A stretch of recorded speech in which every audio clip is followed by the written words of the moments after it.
Hello and welcome back to Abide in the Word. Our theme this week is healing.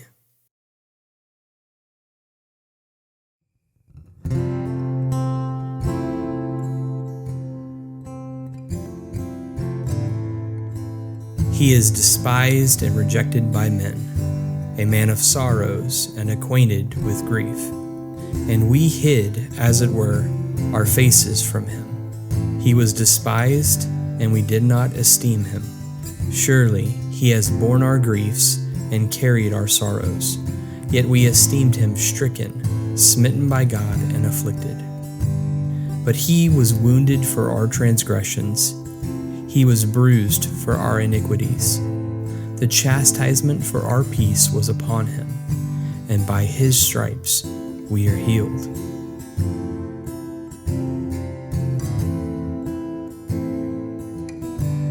Is anyone among you suffering? Let him pray. Is anyone cheerful? Let him sing psalms. Is anyone among you sick? Let him call for the elders of the church, and let them pray over him, anointing him with oil in the name of the Lord. And the prayer of faith will save the sick, and the Lord will raise him up. And if he has committed sins, he will be forgiven. Confess your trespasses to one another, and pray for one another, that you may be healed. The effective, fervent prayer of a righteous man avails much.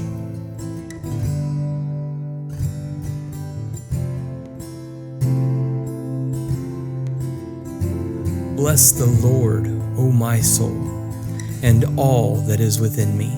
Bless his holy name. Bless the Lord, O my soul, and forget not all his benefits.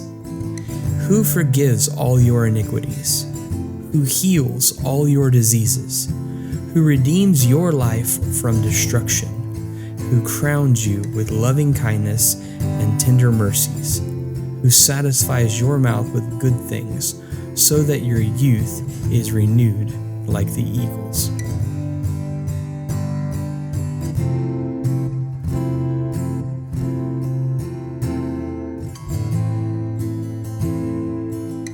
There he made a statute and an ordinance for them, and there he tested them, and said, If you diligently heed the voice of the Lord your God, and do what is right in his sight, give ear to his commandments, and keep all his statutes, I will put none of the diseases on you which I have brought on the Egyptians, for I am the Lord who heals you.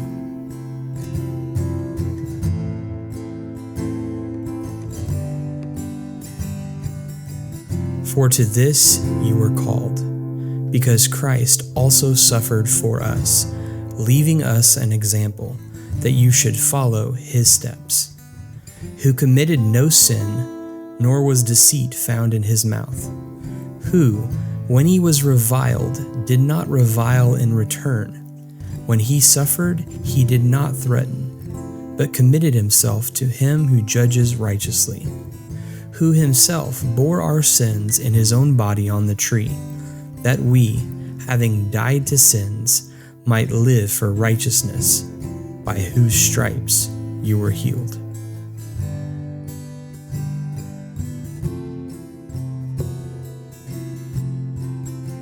When evening had come, they brought to him many who were demon-possessed, and he cast out the spirits with a word, and healed all who were sick, that it might be fulfilled which was spoken by Isaiah the prophet, saying, He himself took our infirmities and bore our sicknesses.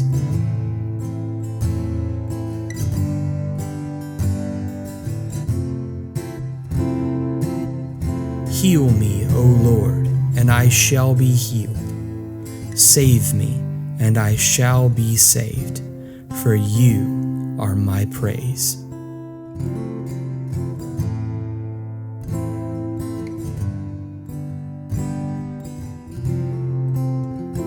If my people, who are called by my name, will humble themselves and pray, and seek my face, and turn from their wicked ways, then I will hear from heaven, and I will forgive their sin and heal their land.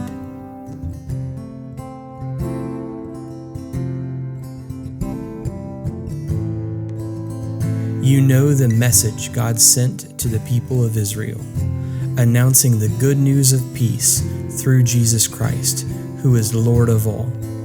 You know what has happened throughout the province of Judea, beginning in Galilee after the baptism that John preached, how God anointed Jesus of Nazareth with the Holy Spirit and power, and how he went around doing good and healing all who were under the power of the devil, because God was with him.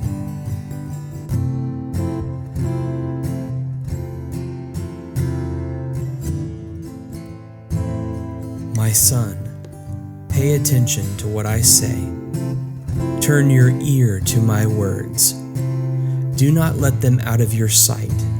Keep them within your heart, for they are life to those who find them, and health to one's whole body.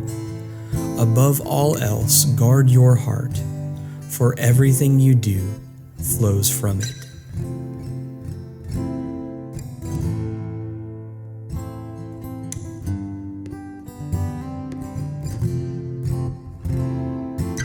The Spirit of the Lord is upon me, because he has anointed me to preach the gospel to the poor.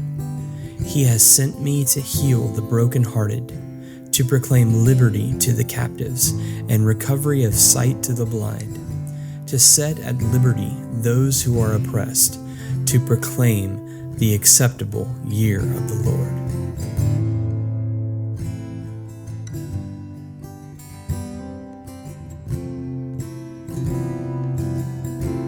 Praise the Lord, for it is good to sing praises to our God, for it is pleasant and praise is beautiful. The Lord builds up Jerusalem, he gathers together the outcasts of Israel. He heals the brokenhearted and binds up their wounds.